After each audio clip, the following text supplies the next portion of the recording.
الرحیم الحمدللہ رب العالمین والصلاة والسلام علی سید الانبیاء والمرسلین۔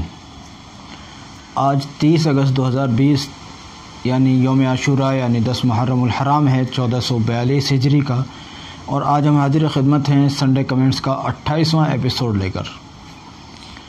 اس ایپیسوڈ میں بھی ہم سابقہ ایپیسوڈز کے ذریعے کی طرح سے بتائیں گے آپ حضرات کے سوالات کے جواب۔ آپ کے جو سوالات ہمیں موصول ہوتے ہیں یا جو سوالات ہم جمع کر پاتے ہیں ان کے جواب ہم انشاءاللہ پیش کریں گے۔ یہ کلپ ہر ایک کے لیے نفع بخش ہوتی ہے، اور ہر ایک کو چاہیے کہ اس کو سن کر اپنے علم میں اضافہ بھی کریں اور دوسروں تک بھی پہنچائیں، تاکہ علم کا پہنچانا صدقہ جاریہ ہے، اس میں ہمارا حصہ پیدا ہو جائے۔ اللہ کرے میری آپ کی طرف سے یہ عمل قبول ہو جائے۔ ایک بہن ہے، یہ کہتی ہیں کہ آج محرم میں روزہ نہیں رکھ سکی تو میں گناہ گار تو نہیں ہوئی؟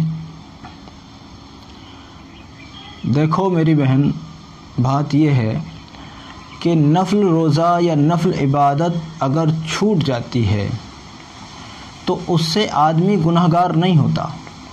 البتہ یہ ضرور ہے کہ جو اس پر اس کو ثواب ملنے والا تھا، اس پر جو اس کو اجر ملنے والا تھا، وہ اجر اس سے چھوٹ جاتا ہے اور اس اجر سے وہ محروم ہو جاتا ہے۔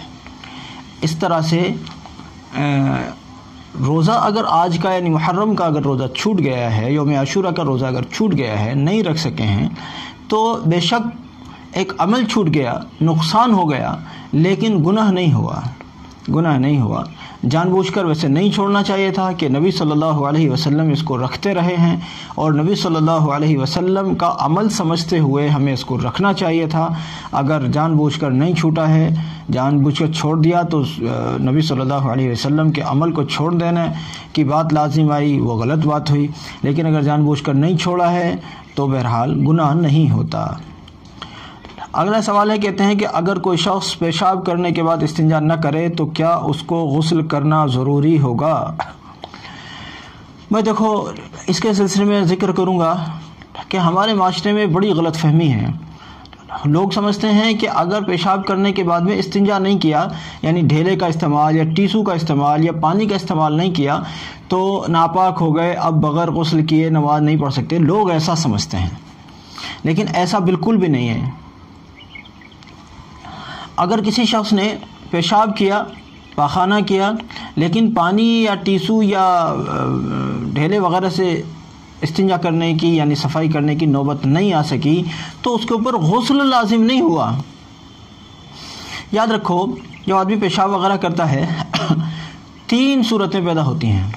ایک صورت یہ پیدا ہوتی ہے کہ نجاست نکلی، پیشاب اور پاخانہ نکلا اور اپنے مخرج سے، اپنے راستے سے نکل کر سیدھا نکل گیا، ادھر ادھر بالکل بھی نہیں لگا۔ اس صورت میں استنجا کرنا سنت ہے۔ اور اگر مان لیجئے ادھر ادھر تھوڑا بہت لگ گیا، اس صورت میں استنجا کرنا واجب ہے۔ لیکن اگر ادھر ادھر لگ گیا ہتھیلی کے گہراؤ کے برابر، جو گلٹ کا گدی کا 1 روپیہ ہوتا ہے، پہلے چلتا تھا، اب تو دکھائی نہیں دیتا، تقریباً اتنا بڑا ہوتا ہے وہ، اگر اتنا چوڑاؤ میں اگر نجاست لگ جاتی ہے تو ایسی صورت میں استنجا کرنا عند العلماء فرض ہے۔ لیکن تینوں صورتوں میں سے ایک بھی صورت ایسی نہیں ہے جو غسل کو توڑ دیتی ہو۔ تینوں صورتوں میں سے کوئی بھی صورت غسل کو فاسد نہیں کرتی اور غسل کرنا لازم نہیں ہوتا۔ ہاں البتہ پہلی صورت میں استنجا کرنا یعنی صفائی کرنا، چاہے ٹیسو سے ہو، چاہے ڈھیلے سے ہو، یا پانی سے ہو، یا کسی اور اس طرح کی چیز سے ہو، پہلی صورت میں سنت ہے، جبکہ بالکل ادھر ادھر نہیں لگا۔ جب تھوڑا بہت ادھر ادھر لگ گیا تو اس صورت میں استنجا کرنا یعنی صفائی کرنا واجب ہے، اور جب 1 روپے کے برابر یعنی ہتھیلی کے گہراؤ کے برابر جب لگ گیا تو اس صورت میں استنجا کرنا فرض ہے۔ غسل ہر صورت آپ کا برقرار رہا۔ اب جو بہت سارے لوگ اس لیے مسجد نہیں جاتے یا اس لیے نماز پڑھنے نہیں جاتے کہ جی ہم نے استنجا نہیں کیا، ہم ناپاک ہیں۔ بھائی تم ناپاک نہیں ہو، بس یہ ہے کہ تمہیں علم سیکھنے کی ضرورت ہے، اس بات کا علم سیکھو۔ استنجا نہ کرنے سے ناپاک نہیں ہوتا۔ بہرحال ایسی صورت میں نماز پڑھ لینی چاہیے صفائی وغیرہ کر کے۔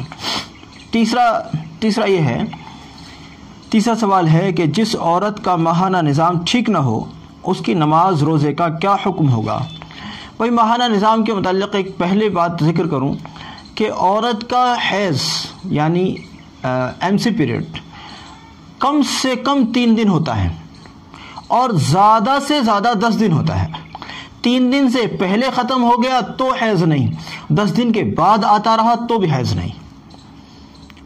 کم سے کم 3 دن ہوگا، زیادہ سے زیادہ 10 دن ہوگا۔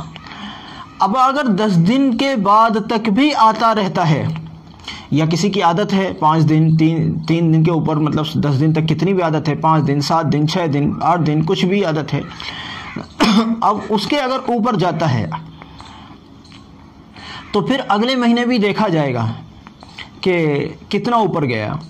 اگر پچھلے مہینے کے جیسا ہی رہا تو سمجھا جائے کہ عادت بدل گئی، اور اگر پچھلے مہینے کے جیسا نہیں رہا اور یہ رہا کہ پچھلے مہینے روٹین کے مطابق 5 دن آیا تھا اور یعنی پچھلے مہینے 2 دن زیادہ آیا تھا، مان لی 3 دن کا روٹین تھا، 2 دن زیادہ آیا تھا، 5 دن آیا تھا، اور اس بار اپنے روٹین کے مطابق 3 دن آیا ہے یا 4 دن آیا ہے، جو بھی پہلا معمول رہا ہے، پہلی عادت رہی ہے، تو اب یہ جو پچھلے مہینے جو زیادہ آیا اس کو سمجھا جائے گا کہ یہ مرض تھا، حیض نہیں تھا، ان دنوں کی نمازیں اس کو قضا کرنی پڑیں گی۔ سمجھے؟ بہرحال اگر 10 دن کی بات کر رہے ہیں، اگر زیادہ سے زیادہ جیسا کہ 10 دن ہے، اگر 10 دن کے اوپر آتا ہے تو وہ استحاضہ ہے، مرض ہے، اس کی دوائی لی جائے، اور ان دنوں میں نمازوں کا بھی اہتمام کیا جائے گا، اور شوہر کو بھی قریب آنے کی کوئی پابندی نہیں ہے۔ استحاضہ کی صورت میں یہ ہے، البتہ حیض میں شوہر بالکل دوری بنا کر رکھے، یعنی صحبت نہ کرے، مطلب یہ ہے صحبت نہ کرے۔ اچھا جی، اگلا سوال ہے، کہتے ہیں کہ مفتی صاحب کیا بیوی اپنے شوہر کا نام لے سکتی ہے؟ ہمارے یہاں گاؤں دیہات میں تو رواج ہے کہ بیویاں اپنے شوہر کا نام لینا ہی عیب سمجھتی ہیں، اور دلی وغیرہ کا ماحول یا بڑے شہروں کا ماحول یہ ہے کہ وہ بالکل اس طرح سے اپنے شوہر کا نام لیتی ہیں جیسے بچوں کا نام لیا جاتا ہو، یعنی معمول، جیسے بالکل ایک دم ڈائریکٹلی، ارے جو بھی نام ہے شوہر کا، مثال کے طور پر عبداللہ، ارے عبداللہ ادھر آئیے، عبداللہ ادھر آئیے، ہے نا۔ اور گاؤں کی عورتیں بالکل یہ سمجھتی ہیں کہ شوہر کا نام لے لیا تو پتہ نہیں کیا غضب ہو گیا۔ یہ دونوں ہی مبالغہ ہے، نہ تو شوہر کا نام لینا کوئی گناہ ہے، اور نہ یہ کہ بالکل ہر وقت شوہر کا نام ہی زبان پر رکھا رہتا ہے، اور نہ یہ کہ شوہر کا نام ہم تو لیں گے ہی نہیں ورنہ تو پتہ نہیں کیا غضب ہو جائے۔ یہ دونوں ہی مبالغہ ہیں۔ شوہر کا ہمیشہ نام لیا جائے یہ بھی صحیح نہیں ہے، اور شوہر کا بالکل ہی نام لینے سے کو گناہ سمجھا جائے یہ بھی صحیح نہیں ہے۔ دونوں صورتیں غلط ہیں۔ آپ ضرورت کی صورت میں شوہر کا نام لے بھی سکتے ہیں، خواتین لے بھی سکتی ہیں اپنے شوہر کا ضرورت کی صورت میں نام، لیکن اس کو عادت نہیں بنانا چاہیے کہ اس کو ادب کے خلاف مانا گیا ہے، اور حضرت تھانوی رحمۃ اللہ علیہ نے بھی اس کا ذکر فرمایا ہے۔ بہرحال اگلا سوال ہے، مردوں کو سر میں مہندی لگانا کیسا ہے؟ جی، مرد سر میں مہندی لگا سکتے ہیں، مرد سر میں مہندی لگا سکتے ہیں، اور ویسے بھی سر میں مہندی لگانا سر کو ٹھنڈک کا باعث بنتا ہے اور بہت اچھا رہتا ہے، بہت اچھا رہتا ہے۔ ہوائیں چل رہی ہیں، اذان بہت دور ہو رہی ہے، وہاں کی آواز یہاں تک آ رہی ہے، بہت تیز ہوائیں چل رہی ہیں، ہوا کا کمال، اللہ کی قدرت۔ اگلا سوال ہے، کہتے ہیں کہ لڑکیوں کے رشتے نہیں ہو پاتے، بعض لڑکیاں بہت پریشان رہتی ہیں، کیا کریں؟ بھائی دیکھو، ایک بات ہے، ہمارے ظالم معاشرے نے شادیوں کو اتنا مشکل بنا دیا ہے کہ شادیاں کرنا، خاص طور سے لڑکیوں کی شادیاں کرنا، اور ان میں بھی خاص طور سے غریب لوگوں کو اپنی لڑکیوں کی شادی کرنا بڑا مشکل ہو گیا ہے۔ لوگ کیوں نہیں سمجھتے؟ اچھا، لڑکیوں کی شادی کرنے میں 2 بنیادی دشواریاں ہیں۔ ایک دشواری تو یہ ہے کہ آدمی صرف ایک بیوی کرتا ہے، سب سے پہلی رکاوٹ، سب سے پہلا مسئلہ۔ ہونا تو یہ چاہیے تھا کہ ایک آدمی ایک سے زیادہ نکاح کرتے، تاکہ چونکہ مردوں کی تعداد ہمیشہ کم ہوتی ہے اور عورتوں کی تعداد عام طور پر زیادہ ہوتی ہے۔ اب اگر عورت یہ چاہے کہ ایک عورت کے حصے میں ایک مرد آئے تو پھر اتنے مرد کہاں سے لاؤ گے؟ اب کسی کو طلاق ہو گیا، کسی کو کوئی بیوہ ہو گئی، اور پھر کیا نام، مرد مرتے بھی زیادہ ہیں، عورتیں مرتی بھی کم ہیں، اور مردوں کے ساتھ معاملات زیادہ ہوتے ہیں، عورتیں تو گھروں میں بیٹھی رہتی ہیں۔ عورتیں مرتی کم ہیں، پیدا زیادہ ہوتی ہیں، طلاق بھی زیادہ ہوتا ہے، بیوہ بھی زیادہ ہوتی ہیں۔ اب ان بیواؤں کو، ان طلاق شدہ کو، اور پھر جن کا رشو پہلے ہی سے زیادہ تھا، ان کے ساتھ ایک ایک نکاح کرنے والے شوہر کیسے ان کے ساتھ انصاف کر سکتے ہیں؟ یہ مردوں کی ناانصافی ہے کہ وہ ایک بیوی لے کر بیٹھ جائیں۔ میں کھلے لفظوں میں کہہ رہا ہوں، سن لیجئے گا۔ یہ مردوں کی ناانصافی ہے کہ وہ ایک ایک بیوی لے کر بیٹھے ہیں۔ اب آپ یہ مت کہنا کہ جی آپ کی بھی تو ایک ہی بیوی ہے۔ اگر یہ ظالم معاشرہ مجھے کرنے دے تو میں لازمی طور پر آج ہی دوسرا نکاح کر لوں گا انشاءاللہ، اور اس لیے نہیں، کسی کی خرافات نہیں، بس سنت کی وجہ سے، بس صرف سنت کی وجہ سے۔ مجھے افسوس ہے کہ میری زندگی میں یہ سنت چھوٹی ہوئی ہے۔ اگر یہ ظالم معاشرہ مجھے کرنے دے، میں انشاءاللہ آج ہی اس سنت کو ادا کر لوں۔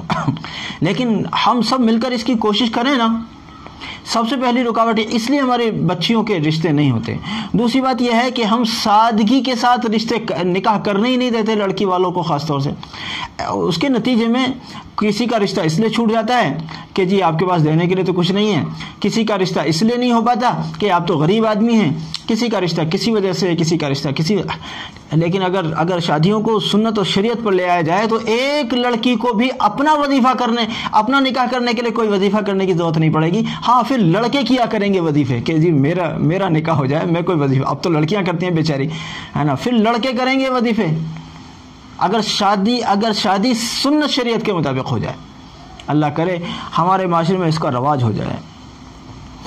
اگلا اور آخری سوال ہے، کہتے ہیں کہ گلے میں تعویذ ڈالنا کیسا ہے؟ اگر کسی نیک صالح عالم یا نیک صالح عامل کا دیا ہوا ہے اور اس نے قرآن و سنت کو سامنے رکھ کر، یعنی قرآن و سنت کے مطابق اگر تعویذ لکھا ہے، یعنی غیر اسلامی کوئی طریقہ اختیار نہیں کیا ہے، تو بہرحال تعویذ کا استعمال کرنا جائز ہے۔